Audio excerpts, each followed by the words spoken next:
ស្វាគមន៍អ្នកគុណនិយមគ្រប់គ្រងគ្រប់បកទាំងអស់គ្នាសាជាថ្មីម្ដងទៀតមកកាន់វីដេអូសម្រាប់រឿងពិភពធម្មពលវេទមន្តភាគទី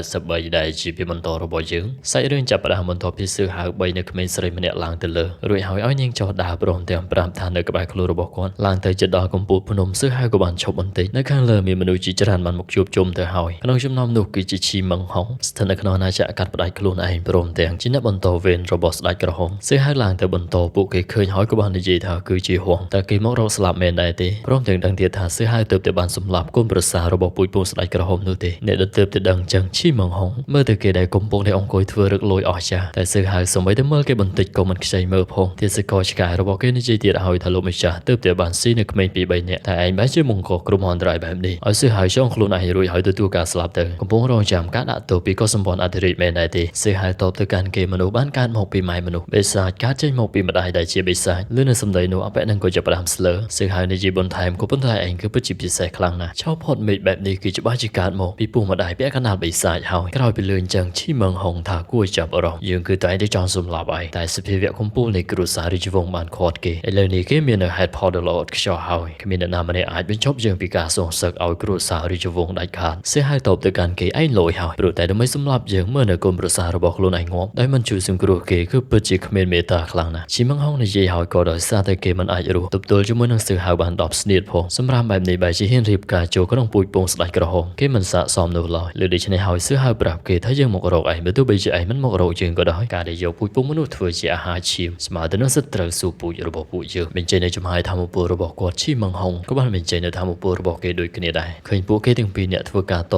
តាំងអ្នកដទៃទៀតមាននៅការភ្ញាក់ផ្អើលយ៉ាងខ្លាំងបងស្រីម៉ូតៅពេលនោះនិយាយទៅកាន់ឈីមឹងហុងបើសិនជាលោកចង់ប្រយុទ្ធសូមចាក់ចេញពីទីនេះសិនទៅលោកតែប្រហែសគេធ្វើឲ្យខូចខាតទៅដល់ដើមតែការត្រាស់ដឹងឬក៏ធ្វើឲ្យពួកយើងបាត់បង់នៅឱកាសថ្ងៃនេះនាងខ្លាចថាសម្បិតបុព្វបរិស្ដេចក្រហមក៏មិនអាចអង្គុយនៅស្ងៀមដែរសម្ដីនេះឈីមឹងហុងគឺត្រូវតែបញ្ឈប់នៅសកម្មភាពសឿហៅក៏ដូចគ្នាពេលនេះគេក៏បាននិយាយថាហងរីរីវិនិតិចុងក្រោយរបស់ឯងទៅសឿហៅអង្គុយចុះតបទៅវិញថាត្រូវនៅរស់ណាខណៈនោះសម្ដីមួយបាននិយាយថាពេលវេលាបានមកដល់រៀបចំទទួលតែព្រមទាំងយល់ដឹងនៅតៅអ្វីដែលយើងបានឃើញគឺជាដើមតែនៃការត្រាស់ដឹងឬបុព្វបរិសកម្ពុជាទី3អ្វីមួយយ៉ាងក៏បានហោះប្រទះសិនជុំវិញទីនេះសឿហៅយល់ថាគឺពិតជាប្រហាក់ប្រហែលវាមើលទៅដូចជាថ្នាំអមតៈនោះអញ្ចឹងបងស្រីម៉ូតៅបានមកអង្គុយជិតសួរថាធ្លាប់បានឃើញរបស់ស្រដៀងទៅនឹងឫសវិញ្ញាណមែនទេរួចហើយប្រកូលផ្លែឈើមួយទៅឲ្យក្មេងស្រីសឿហៅនិយាយប្រាប់នាងក៏ប៉ុន្តែវាក៏ខុសគ្នាផងដែរមួយដើមនោះបង្កប់ដោយក្លឹមផ្សាធាតុអមតៈយ៉ាងច្រើនលើសលប់ធ្វើវាបរិបូរសម្រាប់ធ្វើការចម្រាញ់ថ្នាំចំណែកឯមួយដើមនេះមើលទៅដូចជាការបង្កើតឡើងនៃច្បាប់វាប្រសើរជាងសម្រាប់ធ្វើការត្រាស់ដឹងបងស្រីម៉ូតៅប្រាប់ហើយថាឫសវិញ្ញាណដទៃទៀតគឺពិតជាមានវត្តមានមែនគ្រាន់តែមិនដឹងច្បាស់ថាតើពួកគេបានកើតឡើងដោយមេឃដីដែរទេឬក៏ដូចជារឿងព្រេងនិទានបាននិយាយថាទាំងអស់ត្រូវបានបំលែងចេញពីស្ដេចអមតៈព្រមទាំងស្ដេចមិនចេះស្លាប់ដែលបានស្លាប់ទៅចំណែកឯមួយដើមនេះធ្លាប់ជាសរសៃវិញ្ញាណបុព្វបុរសកម្ពុជាទី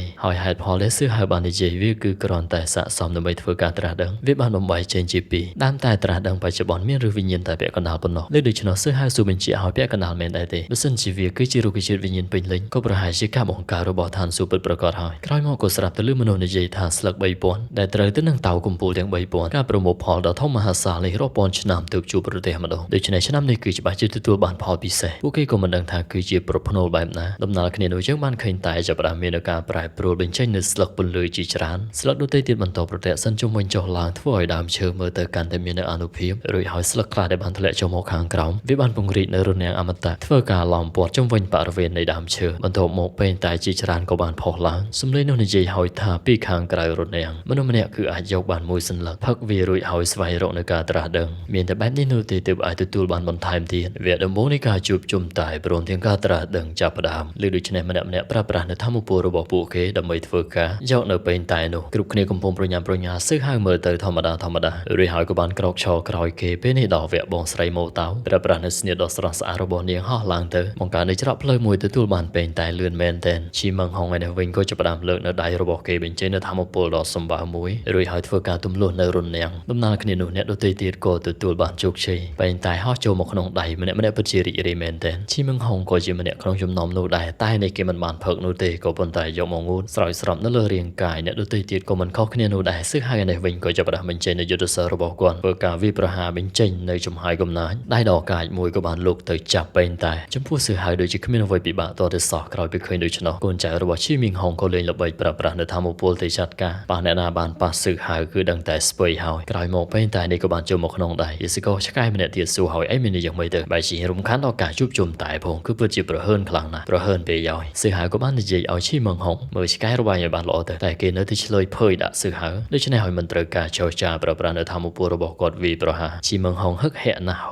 ងលើកដៃរបស់គេបើកនៅធម្មពលការពារគ្រានេះសឺហៅក្តាប់ដៃបន្តិចបន្តលើគេខ្ទាតចេញចង់ជួយមនុស្សពីកណ្ដាប់ដៃរបស់សឺហៅគឺមិនមែនជារឿងងាយស្រួលនោះឡើយលទ្ធផលចុងក្រោយក្មេងឆ្លើយម្នាក់នេះក៏ត្រូវបានសឺហៅប្រើប្រាស់នៅធម្មពលចាក់ទម្លុះរាងកាយឲ្យគេឈឺចាប់មិនប្រញាប់ឲ្យគេស្លាប់នោះទេទង្វើរបស់គេគំរក់ដល់ឆ្អឹងដូច្នេះសឺហៅក៏បានចាត់ការឲ្យសាហាវបន្តិចឈីមងហុងឃើញដូច្នេះក៏បានជន់គំតិចថែមដូច្នេះសឺហៅក៏ប្រញាប់យកដៃបិទភ្នែកក្មេងស្រីអ្វីដែលឈីមងហុងនិយាយមុនគេគឺល្អខ្លាំងណាស់ឥឡូវនេះយើងគឺកាន់តែអន្ទះសារចង់យកក្បាលរបស់ឯងហើយព្រលឹងបឋមរបស់ឯងគួរតែឆ្ងាញ់ជាងពួកគេទាំងអស់លើដូច្នោះសឺហៅតបទៅវិញឯងនឹងមិនមាននៅឱកាសនោះទេក៏ប៉ុន្តែឈ្មោះរបស់ឯងដូចជាល្បីរន្ទឺទូទាំងអាណាចក្រក៏ព្រោះតែនៅក្នុងចំណោមយុវជនរបស់កុលសម្ព័ន្ធអធិរាជឯងគឺជាអ្នកដំបូងដែលត្រូវបានស្លាប់អ្នកទាំងពីរបញ្ចេញនៅធម្មពលប៉ះទង្គិចគ្នាសារជាថ្មីបណ្ដាលឲ្យអ្វីៗនៅទីនេះចាប់ផ្ដើមមានការរង្គោះរង្គើភ្លាមនៅទីនេះក៏មានការប្រែប្រួលសំឡេងមួយនិយាយទៀតហើយថាទៅកក់ទេព្រមទាំងព្រិលមង្គលបានមកដល់ហើយចាក់តែសឺហៅគណៈពេលឆុងតែនឹកឃើញសម្ដីដែលគេនិយាយថាតែនេះឆ្លោះបញ្ចាំងជាមួយនឹងតៅកម្ពុជាដែលត្រូវគ្នាគ្រានេះសឺហៅក៏បានលើកតែផឹកមិនបានមួយដូចជាពួកគេនោះឡើយក្រោយមកក៏ដឹងថាគឺជាជីបឋមធម្មពលនៅក្នុងខ្លួនរបស់គាត់ក៏ចាប់ផ្ដើមដំណើរការនេះគឺជាការត្រាស់ដឹងតៅនៅខាងក្នុងហាក់បីដូចជាវាមានមាសជាច្រើនព្រលឹងបឋមរបស់សឺហៅក៏កំពុងតែទទួលបាននូវភាពរីកចម្រើនពេលនេះគាត់ដឹងហើយសល់តែមួយជំហានទៀតទៅប៉ុណ្ណោះជាទៅដល់ដំណាក់កាលចុងក្រោយនៃកម្រិតយុទ្ធសាស្ត្រទី12វិនាទីនេះគ្រប់គ្នាបានឃើញសតទៅភ្ញាក់ផ្អើលជាបន្តសំឡេងចេញពីដើមតែនោះនិយាយទៀតហើយថាអ្នកដែលបានជោគជ័យនៅក្នុងជុំទី1នៃការត្រាស់ដឹងគឺអាចយកនៅស្លឹកវិញ្ញាណបន្ថែមទៀតលើកនេះចំនួនគ្មានដែនកំណត់វាសំអាងទៅលើកម្លាំងព្រមទាំងសំណាងរបស់ពួកគេឈីមងហុងបន្ទាប់ពីសម្លឹងទៅកាន់សឺហៅរួចក៏ចាប់ផ្ដើមប្រើប្រាស់នៅធម្មពលដ៏សន្ធោសន្ធៅរបស់គេអ្នកដទៃទៀតក៏ដូចគ្នាដែរសឺហៅប្រើប្រាស់នៅចំហាយវ៉លលាវរបស់គាត់បែបនេះក៏ចាប់អារម្មណ៍ដឹងថារនាំងពន្លឺនេះខ្លាំងជាងពីមុនសមាជិកនៃអាណាចក្រខាងក្រៅខ្លះធម្មពលរបស់ពួកគេមិនអាចវាយទម្លុះបានផងម្ដងនេះសឺហៅក៏ចាប់ផ្ដើមបញ្ចេញនៅស្រះរន្ទះរបស់គាត់អ្នកខ្លះដឹងហើយថានៅក្នុងនោះមានតែក្រុមហ៊ុនរ៉ៃដែលចិញ្ចឹមបីបាច់វិញ្ញាណរន្ទះធម្មពលនេះក៏បានធ្វើការវិប្រហាចេញទៅទម្លុះនៅរនាំងអ្នកដទៃទៀតកាលបើដូច្នេះក៏ប្រញាប់នាំគ្នាសម្រុកចូលតែចង់ស៊ីប៉ែមិនងាយស្រួលនោះឡើយក៏ដោយសារច្រកផ្លូវនោះមាននៅចំហាយរន្ទះជីមងហុងក៏ធ្វើទង្វើដូចគ្នាដែរសឺហៅនិយាយថាពួកឯងមិនអាចបើករនាំងខ្លួនឯងបានផងនៅព្យាយាមលួចនៅភពសំណាងរបស់យើងទៀតមែនទេរួចហើយដំណើរការធម្មពលរន្ទះរបស់គាត់បន្ថែមចំហាយរន្ទះដ៏ខ្លាំងក៏បានធ្វើការវិប្រហាចុះមករួចហើយសឺហៅក៏បានទទួលបានតែ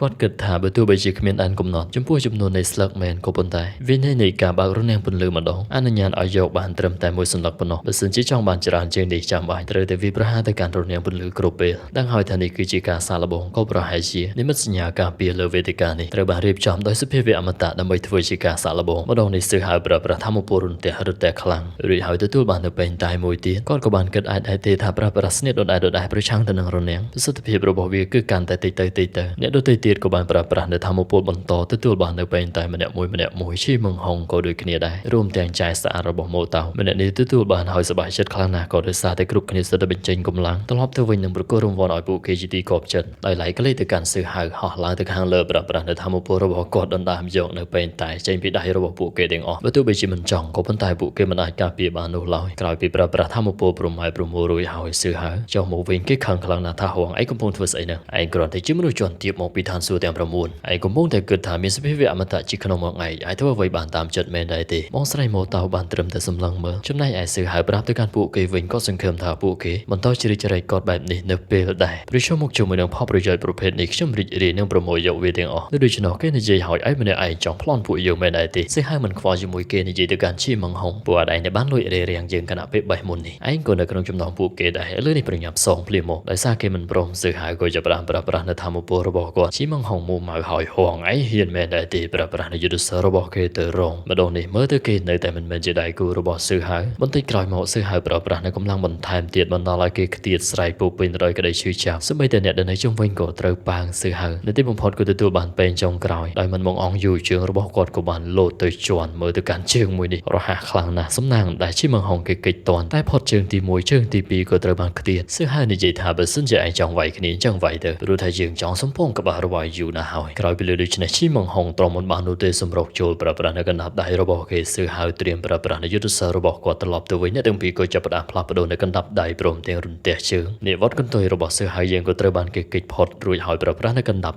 ់ដៃវាយឲ្យសឺហៅខ្ទាតត្រឡប់មកវិញសឺហៅនិយាយឲ្យគេ គេបានប្រើប្រាស់នៅការវាយប្រហារដើម្បីការពារឯខ្លាំងជាងពួកដែលហៅខ្លួនឯងថាគឺជាគ្រួសាររាជវង្សទាំងនោះមែនការប្រយុទ្ធរបស់អ្នកទាំងពីរនៅតែបន្តកណ្ដាប់ដៃក៏ដូចជារន្ទះជើងធ្វើការផ្លាស់ប្ដូរគ្នាឥតឈប់ឈរការប្រយុទ្ធបន្តសើហៅក៏បានកិច្ចចេញរួចហើយចាប់ដៃរបស់គេក្លេជាប់ឈីម៉ងហងរើមិនរួចនោះឡើយក្រោយពីឃើញចាំងបងស្រីម៉ូតោកាន់តែសម្លឹងមើលការប្រកួតដោយមិនដាក់ភ្នែកចំណែកឯឈីម៉ងហងក៏ចាប់ផ្ដើមប្រើប្រាស់នៅធម្មពលបន្ថែមរបស់គេស្រែកថាសម្លាប់វងឯងមកខំជើងនោះទេរួចហើយក៏បានបំផ្ទុះបញ្ចេញវិញ្ញាណបឋមសត្វចម្លែកពេលវេលារបស់គេវាគឺពិតជាធំខ្លាំងមែនទែនធ្វើឲ្យសើហៅខ្ទាតចេញទៅយ៉ាងណាក៏ដោយពេលនេះគាត់គឺនៅតែបញ្ចេញនៅធម្មពលដ៏សន្ធោសន្ធៅដើម្បីត្រៀមទប់ទល់លទ្ធផលយើងមិនទាន់ដឹងថាយ៉ាងណាផងសាច់រឿងភាគទី283ក៏ត្រូវបានស្លេះទៅត្រឹមនេះជាចុងក្រោយអរគុណទៅដល់អ្នកគុណនិយមគ្រប់បកដែលតែងតែគាំទ្រឲ្យជាស្រ័យបើសិនជាមានកំហុសខុសឆ្គងដរាបណាភ្នំមិនផ្លាស់ប្ដូរទឹកនៅតែហូរជួបគ្នានៅក្នុងពិភពគុណបាយបាយ